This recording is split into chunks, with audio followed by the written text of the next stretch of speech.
우선 기본적으로 장영란 씨는 피부가 덮인 것이 아니라 내려와 있는 것이기 때문에 피부를 수술이 필요하게 됩니다. 안녕하세요. 성형외과 전문의 닥터 줄리쌤입니다. 앞팀은 2번, 뒤에는 1번. 지금 더 이상 보실 거 안 돼요. 이제 왜냐면 저번에 한번 경고 들어온 게 쌍꺼풀을 더하면 눈썹이랑 이걸 붓는데.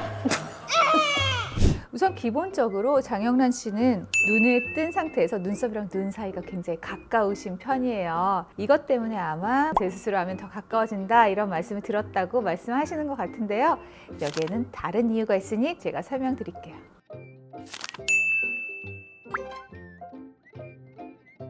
어릴 적 졸업사진을 보면 눈썹을 한껏 올린 상태에서 눈을 뜨고 계세요. 즉 눈을 이마로 뜨시던 분이 눈매 교정을 통해서 그리고 절개 쌍꺼풀 수술을 통해서 필요 없는 피부도 제거하고 눈뜬 힘도 좋아지게 되자 이마를 더 이상 쓰지 않아도 되면서 눈썹이 본래 위치로 돌아오게 된 거죠. 그게 바로 현재의 위치인 거예요.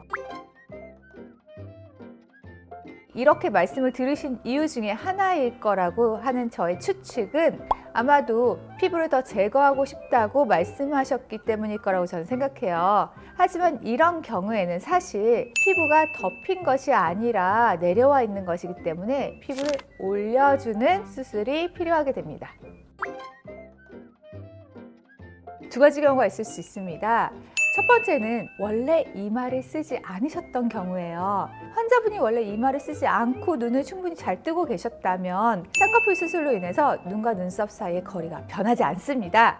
그런데 이마를 많이 쓰셨던 분이라면 눈매 교정을 통해서 눈썹이 내려와서 눈과 눈썹 사이가 가까워져요. 그렇기 때문에 반대로 생각하시면 눈매 교정을 조금 덜 해주시면 눈썹이 덜 내려와서 눈과 눈썹 사이가 가까워 보이는 느낌이 덜해집니다. 대신 눈매가 초롱초롱해지는 효과는 조금 덜 하겠죠? 이건 사실 어떤 방법으로 수술하셨는지가 가장 중요합니다. 어떤 선생님은 피부를 제거하는 쪽으로 수술을 하시고 어떤 선생님은 피부를 가급적 제거하지 않고 절개만 하는 쪽으로 수술을 하세요. 저는 사실 쌍꺼풀은 좀 덮인 게 있어야 예쁘다라는 주의인데요. 왜냐하면 피부가 충분히 여유가 있어야 수술 후 흉살 반응으로 피부가 조여지고 당겨지는 상황에서도 눈이 충분히 감길 수 있기 때문이에요.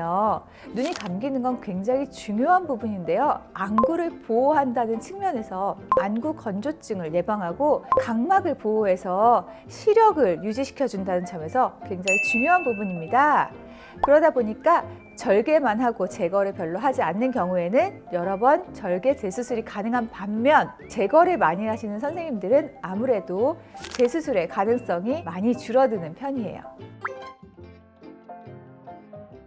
크게는 두 가지 중에 하나세요. 눈두덩이가 좁아지면서 쌍꺼풀 라인이 너무 가려졌다. 그래서 이것을 재수술하고 싶다라고 하시는 경우예요. 이 경우에는 눈썹 자체를 들어 올려주면 간단하게 해결이 되기 때문에 이마 거상술을 추천드립니다. 이마 거상술은 특히 눈 쪽에 스트레스를 주지 않고 수술이 진행되기 때문에 부담 없이 수술을 진행하실 수 있으세요. 이와는 다르게 눈과 눈썹 사이가 좁으면서 쌍꺼풀 라인이 너무 뚱뚱하다거나 혹은 쌍꺼풀 라인이 높다거나 할 때는 쌍꺼풀 재수술이 필요할 수밖에 없게 되는데 이때 쌍꺼풀 재수술은 덮어줄 피부가 필요한 수술이기 때문에 어쩔 수 없이 피부가 늘어나는 시기를 기다려서 재수술을 진행하시는 것이 필요하게 됩니다. 피부가 빨리 늘어나게 하기 위해서 흉살 주사를 통해서 피부가 조금 더 빨리 늘어날 수 있도록 도와주기도 하고요. 사실 좋은 방법은 아닌데요. 눈을 비비는 동작을 통해서 피부가 늘어나는 것을 유도할 수도 있습니다.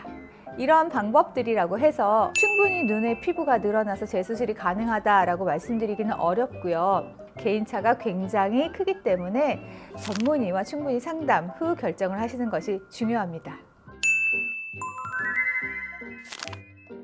오늘은 장영란 씨의 눈수술에 대해서 얘기해 보았어요. 다음에는 더욱 반짝이는 성형 이야기로 찾아뵐게요.